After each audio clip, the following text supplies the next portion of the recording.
I believe that they gave me a raw deal because this industry is a monster. It's the same monster that these Me Too trying to tell you about. But they hate the monster for how it eats, and I hate that monster for how it eats. But my God, man, it's the same monster. I was sickened. I was sickened by the standing ovation. I felt like Hollywood is just spineless, en masse.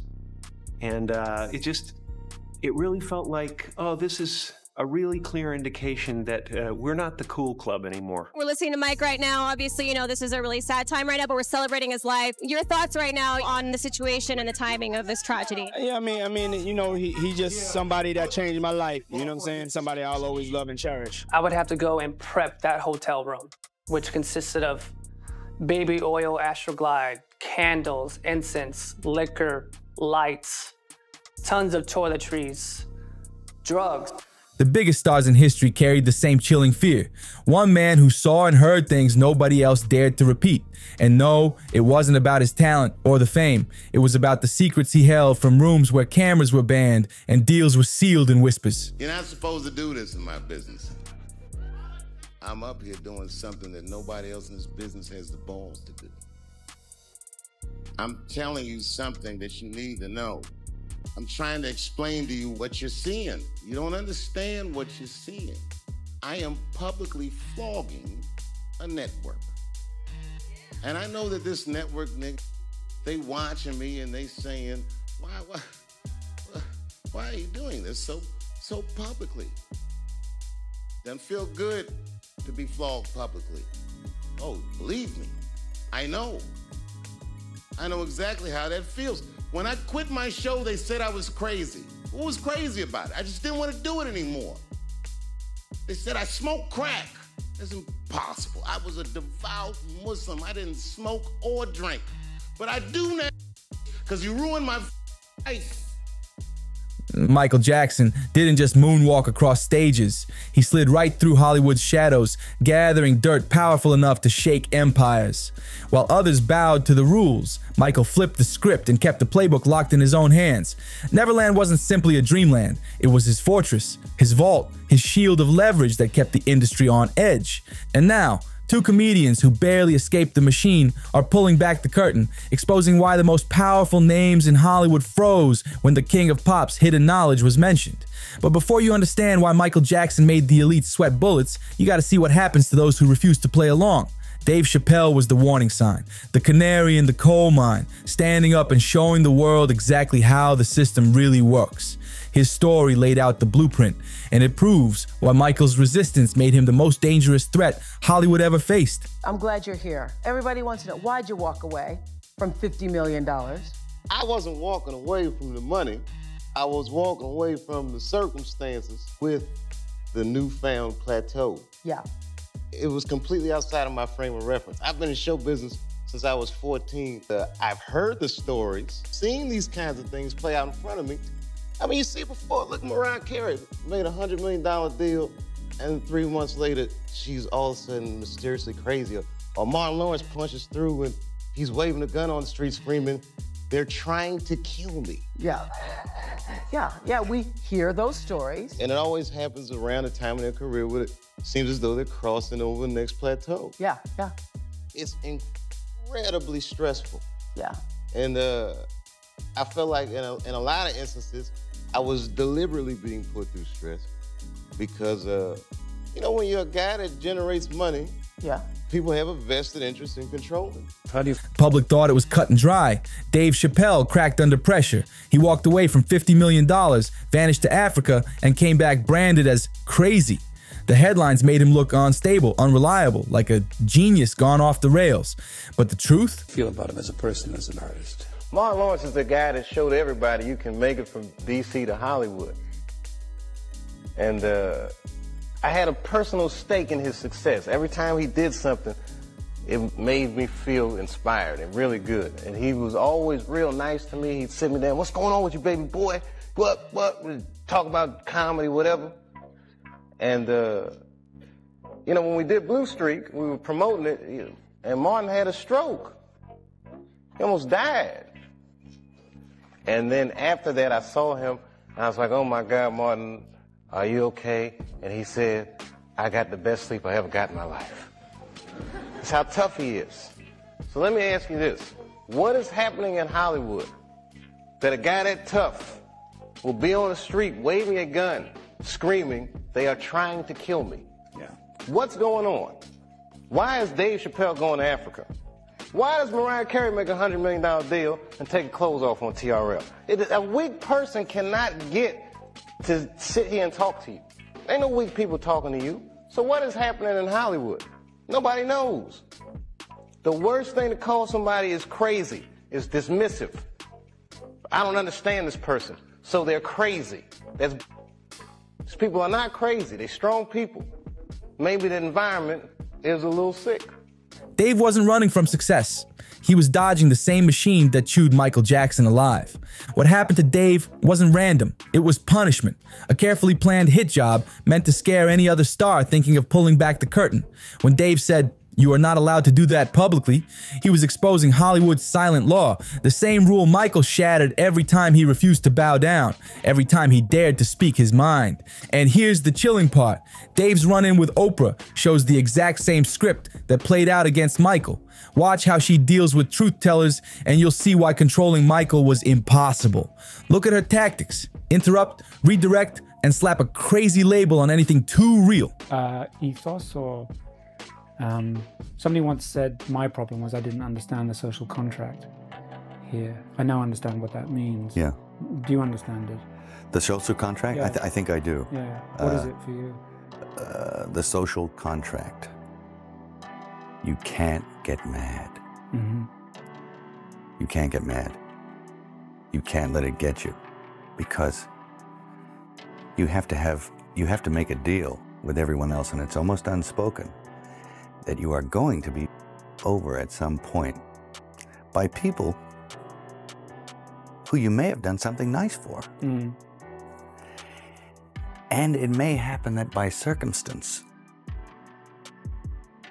or even very purposefully, that you've over. But that shouldn't get in the way of you being able to sit down and have fun with them. Am I on the right track? Absolutely. You can't build a resentment about it. Mm. You have to still try and love those people. Yeah. Because that's the way they're thinking. Because it ain't personal.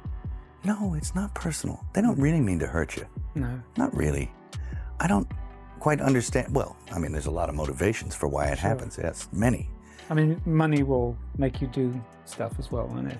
I mean, yes. One, them, us, yes. You know. Yeah, well, whoever. If there's many millions riding on a decision, it's hard to be philosophical.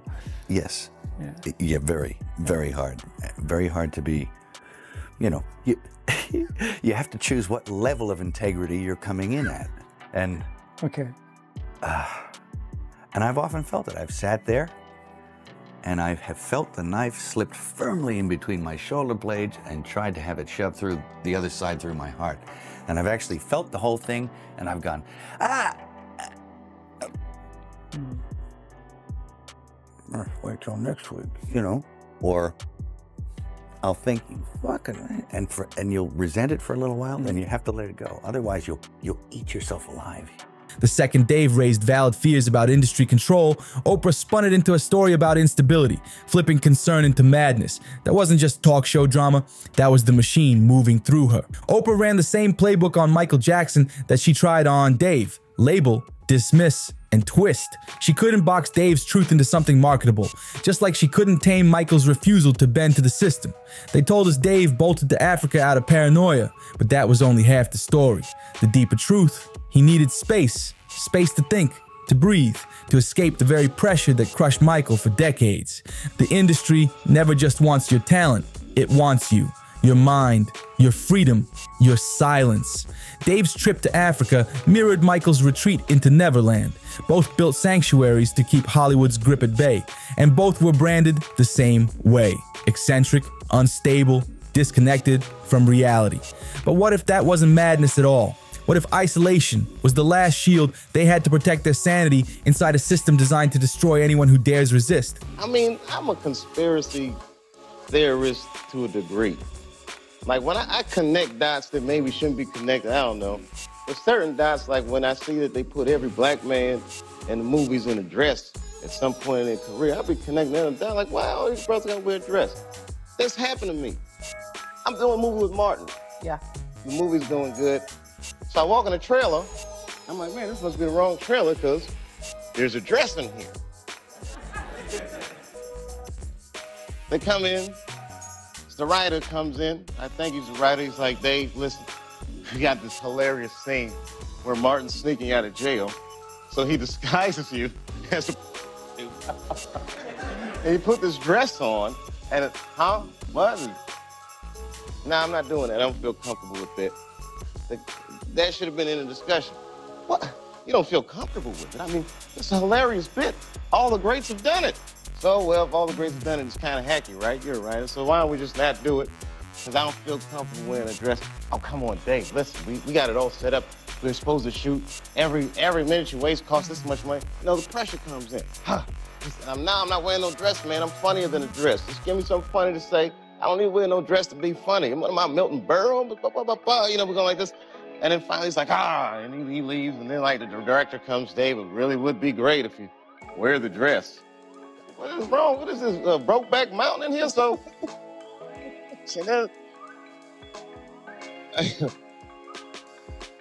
like, wear the dress. I don't want to wear the dress. I want to wear this dress. You know what I mean? This is, oh gosh, this guy's so difficult. They leave. Now the producers comes, come on, David, would be so great. I mean, and then I started thinking about it. All the comics that I've seen, man, you know, strong brothers, why they putting us in these dresses? But the minute it was clear, I was adamant, I'm not wearing a dress. I'm not wearing the dress. All right, fine. Think of something else. That comes back 10 minutes later, the whole new scene. Damn, how did you write the scene so fast? You know, it's like, so you gotta take a stand. But Dave broke it down with Martin Lawrence. Another so-called breakdown. The media spun like tabloid candy. The public was told Martin snapped, but Dave dug deeper. He pointed out how Martin waved a firearm, shouting that people were out to end him. And just like clockwork, the label came down, mentally unstable. The same script, the same machine, every time. But what if Martin wasn't crazy at all? What if his so-called paranoia was really awareness, seeing dangers the rest of us refused to believe? That exact pattern was Michael Jackson's life on repeat. Every single time he spoke on industry corruption, every time he pushed back against their grip, the machine painted him as eccentric, unstable, even a danger to himself. And the public swallowed it, because it's easier to laugh at a weird star than face the reality that Hollywood's biggest names live under constant fear of a system that can erase them in an instant. For me, this moment transcends Michael Jackson. It is much bigger than any one person. Oprah Winfrey opened up about her decision to speak to Michael Jackson's accusers for her After Neverland special when she stopped by The Daily Show on Wednesday night. Last month, Winfrey made headlines when she sat down with Michael Jackson accusers for Oprah Winfrey Presents After Neverland, which aired on HBO following the explosive documentary about the singer titled Leaving Neverland. If they ever found out what we were doing, he and I would go to jail. Winfrey said of her decision to do the special, I haven't had that much hateration since I did the puppy episode with Ellen DeGeneres, aka the episode in which DeGeneres came out as gay. The talk show host continued, but when I saw that documentary, I realized that a lot of people are going to be triggered by watching it, and a lot of people will not understand what the pattern is. Winfrey explained, people call it but there is a big seducing that goes on, and that was important enough for me to take the hateration for. Dave Chappelle's story proves it. Michael Jackson wasn't paranoid, he was prophetic. He saw the machine clearly, and his music, interviews, even his lifestyle were coded warnings. He wasn't just entertaining, he was dropping alarms that the world ignored until it was too late. By the time people finally started to connect the dots, the machine had already shut him down forever. But Dave, he made it out alive, and the truths he carries about Hollywood's control explain exactly why figures like Oprah and Diddy never sleep easy at night. They know the system they benefit from can also turn on them. Think about it. Knowing what Michael Jackson had seen, what he recorded, and what he could have one day revealed, you start to understand why the industry trembled. While Dave Chappelle was taking his bruises in public, another Hollywood insider was watching the same script unfold from behind the lens, Mel Gibson. Even though we're on a cruise, is watching all the newses and reading all the newspapers, and She said, "Something's happened to Michael. I don't think it's good." And it scared me because in 1998, I think that was the year, I was in another hotel room. Gail was in, and Gail called and said, "Something's happened to Princess Diana. I don't think it's good."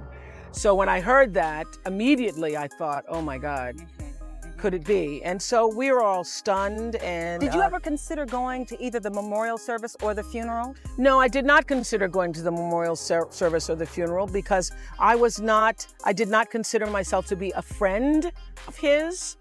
And I didn't want to be one of those people showing up just because it's Michael Jackson. So no, I didn't, because I was not a friend. I was someone who had interviewed him and at the time really had a lot of compassion for him. Mm-hmm. And those feelings about him changed over the years? The feelings didn't change.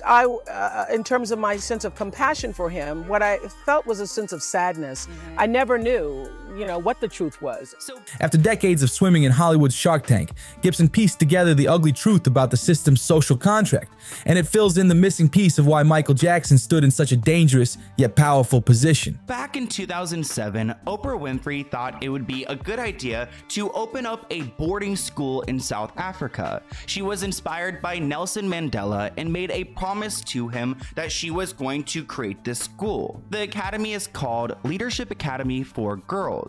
Actually, the government of South Africa was against Oprah opening this school because it's an extremely expensive place and the population there is extremely poor. But yet she opens this school and it's got salons in it, it's got gyms in it. I mean, some people think that this was a place for kids to be human trafficked because they would go and get them ready there for sale. And honestly, we don't need to talk about that conspiracy, but we need to talk about the scandals that have gone down at this school.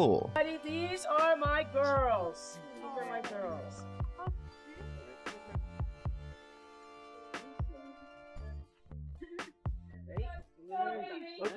Look out there. Great.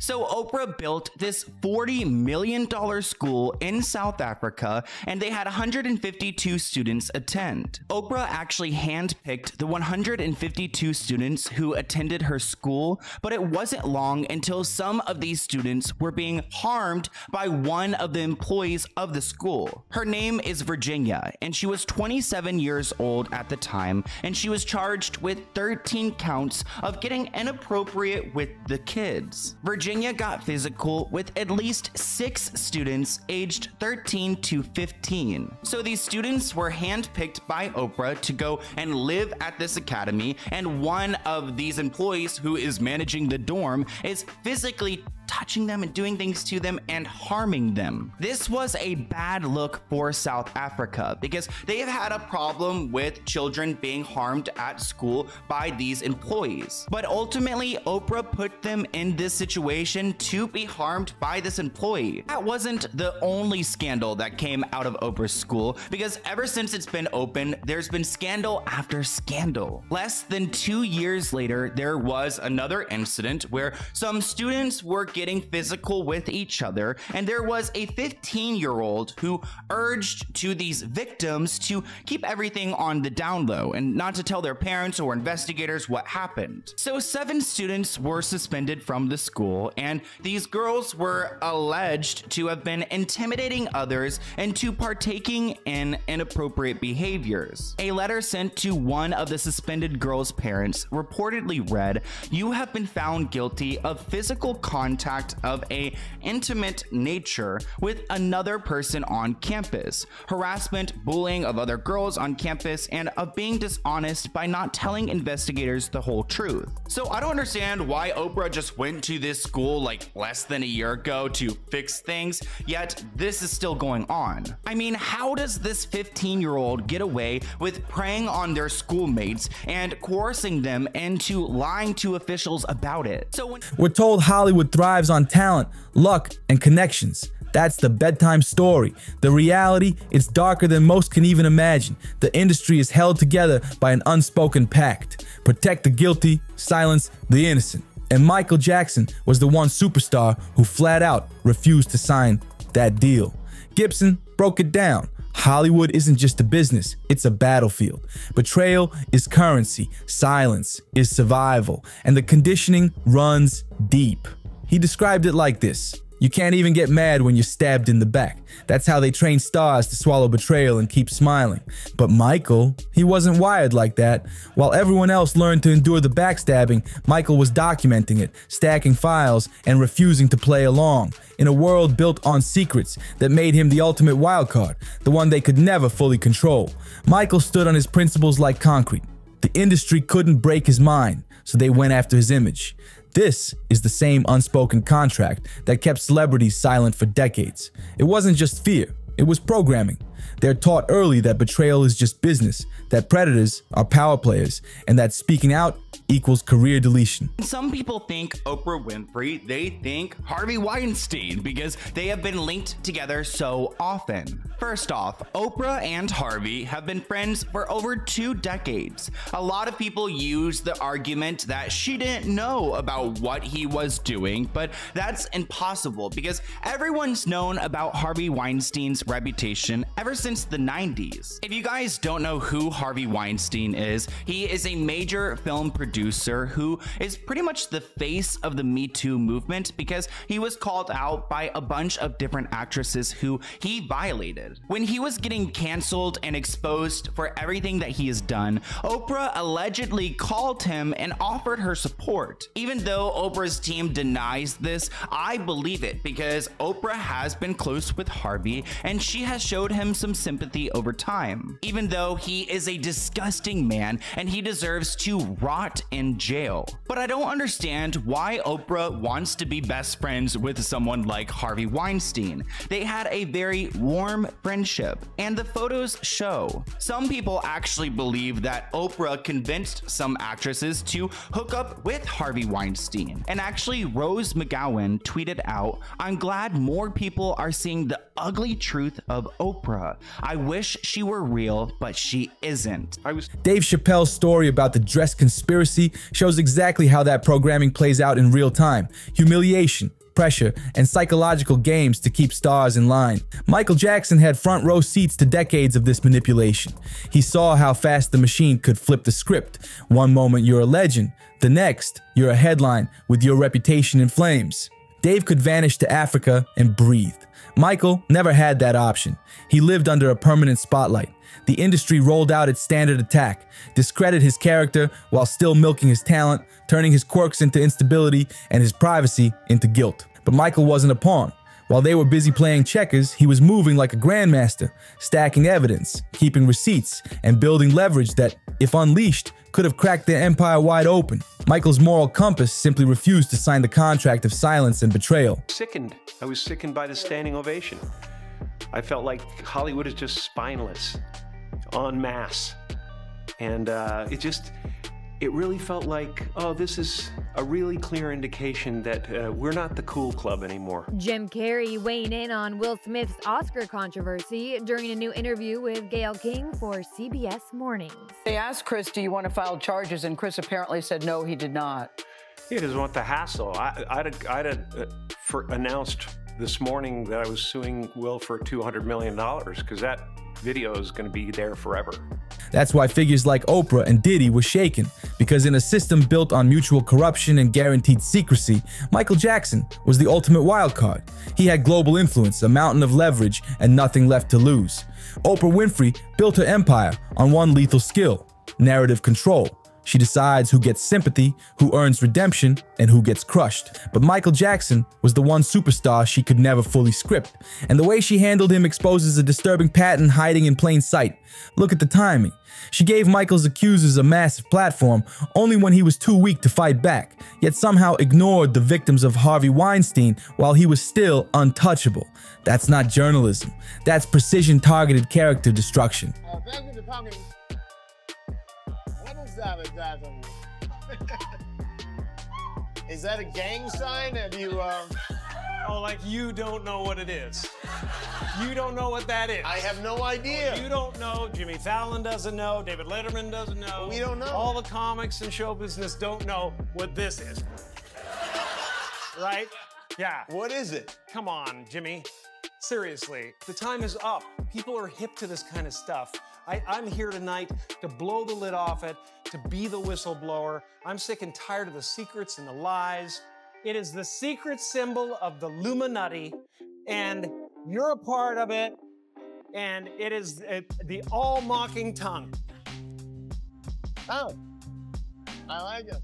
When Michael died, Oprah instantly pulled back, insisting they weren't really friends, even though she had interviewed him multiple times, toured Neverland, and publicly supported him for years. That sudden denial wasn't casual, it was fear. Fear of being linked to a man who died before she could neutralize his influence. And when you trace her other high-profile relationships, the pattern glows even brighter. Who she protects, who she sacrifices, and how she keeps her own empire insulated from the fallout. Oprah faced multiple scandals at her African school, serious allegations of mistreatment, yet somehow she walked away untouched. Now compare that to how she treated Michael Jackson. One unproven allegation, and she rolled out full documentaries to drag his name through the mud. She shielded Harvey Weinstein for years, even praising him as a wonderful father, long after the whispers about his behavior were everywhere. Only when his empire crumbled and his downfall became inevitable did Oprah suddenly step away. That's not loyalty, that's strategy. Narrative control at its finest. While Oprah was busy mastering the art of public perception, Jim Carrey was waking up to the same ugly truths Michael had been carrying his whole career. Celebrity-driven parties. I happened to come in at a time where he was throwing his 50th birthday party, and they spent millions of dollars building this outside structure in his backyard in Los Angeles. I couldn't believe, like, wow, I'm a part of this now. Like, it was so, again, exquisite. It was this huge. But the gloss quickly wore off as his tasks became more sinister. Phil was not only ordered to source a constant supply of drugs for Diddy, he was then forced to carry them around the country. So we had a laundry list of items that needed to be with us at all times. You know, we'd have the marijuana joints on us. We would have the mushrooms on us. We had a kind of a Diddy pack is what they would call it. And we would keep a satchel on us, and that's what we would have in that satchel. Always on call, Phil witnessed many things he now wishes he hadn't. He says he worked on the periphery of Diddy's now infamous parties known as freak-offs, although he knew them by another name. They were referred to me as Wild King Nights. And what a Wild King Night was when him and a guest or guest would go to a hotel room or be at his home, his bedroom, and they would have intimate gatherings. I would have to go and prep that hotel room, which consisted of baby oil, Astroglide, candles, incense, liquor, lights, tons of toiletries, drugs. Phil wasn't in the room for the parties, but he didn't have to be. He knew exactly what went on behind closed doors because one of his jobs was deleting the very incriminating videos of the Wild King Nights from his boss's iPhones and iPads. I thought he was this clean businessman who rise to the top because he was such a powerful and, smart, educated man. I had no idea that he had this other side to him. And when I started to get exposed to his lifestyle, I started to really realize, like, this guy has an addiction. It's not just, once every few weeks, it's every day, every hour. Dave Chappelle escaped early, but Jim, he played the game for decades before the mask finally slipped and he saw the machine for what it really was. Jim's disgust at Hollywood's spinelessness echoed Michael's frustration, watching the industry protect predators while crushing truth-tellers. The Will Smith slap was just the latest reminder, stars tossing their moral compass in the trash just to keep the system intact. So when Jim flat out said, "Everybody knows about it," he wasn't joking. He was confirming what Michael had been warning us about all along. Jim Carrey wasn't just ranting, he was validating everything Michael had tried to expose. Hollywood's corruption isn't hidden in the shadows, it's normalized, baked into the system. Everybody plays along, everybody stays silent, and everybody shrugs it off as just business. This was Michael's reality. He didn't just suspect the industry was dirty, he watched it function at the highest level. From the way staff were conditioned, to how employees participated, to how institutions quietly backed mistreatment, Michael had front row seats to it all. The pattern is too clear to deny. Dave Chappelle ran to Africa. Jim Carrey slipped out of the spotlight. Mel Gibson broke down the social contract. But Michael Jackson, he made the boldest move of all. He didn't run, he didn't retreat, he didn't play along. He went head to head with the machine, holding the kind of receipts that could flip the entire empire upside down. Michael didn't run. He stayed right in the fire and collected evidence, while others either played the game or ran for their lives. The king of pop turned into the industry's deadliest threat. Neverland wasn't just a playground, it was an intelligence hub. A vault where decades of Hollywood's darkest secrets were quietly documented. Every party, every whispered confession, every private conversation, Michael was keeping score. He wasn't just living, he was building a case strong enough to topple empires. And that leaves two haunting questions. If Michael's files still exist, who's holding them now? And are other celebrities secretly doing the same thing? Collecting dirt, waiting for the perfect moment to blow the whistle? Because one thing's for sure, the truth always finds a way out. Sometimes it takes 15 years. Sometimes it takes two fearless comedians daring to speak what the king of pop didn't live long enough to say. So let me know what you think down in the comments. Was Michael sitting on the ultimate receipts?